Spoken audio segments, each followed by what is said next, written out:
ঠিক আছে, গোষ্ঠী বড় খুব, মানে একটা টানলেই সব চলে এসছে। মরি সাহেব, আজকে কি খাল সব পরিষ্কার হবে? লোকজন আর কই আছে, আরো লোক আসতেছে। আর আমরা এখন আপাতত আছে তাই কজন শুরু করেছি, লোক চলে আসবে আমরা। হ্যাঁ বাবু, এ কিসের জন্য পরিষ্কার করতেছ নাকি? পরিষ্কার করতেছি, এই যে খালে যে পানি চলাচলের দেখা ধরতেছে। এই যে আমাদের খাল, গ্রামের খাল আর কি। খালটা বহুদিন যাবত গ্রামে খেললাম, বেতনা নদীর সঙ্গে সংযুক্ত আছে।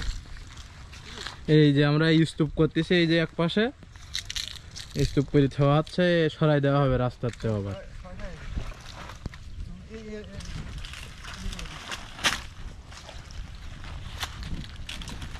ভরত ভাই, তোমার পরিষ্কার করার অনুভূতি কি ভাই? পরিষ্কার করার অনুমতি আমার বড় ভাই ডেকে নিয়েছে যে একটা মানে সামাজিক কাজ করতে হবে, তার জন্য আসলাম আমি, যাতে গ্রামের মানুষের উপকার হয়। পানি মানে জমাট হওয়ার কারণে অনেকের ঘর বাড়িতে পানি উঠে গেছে, এইগুলো পানি যদি হ্যাঁ ফসল আবাদের ক্ষতি হচ্ছে, ধান বুড়ি গেছে।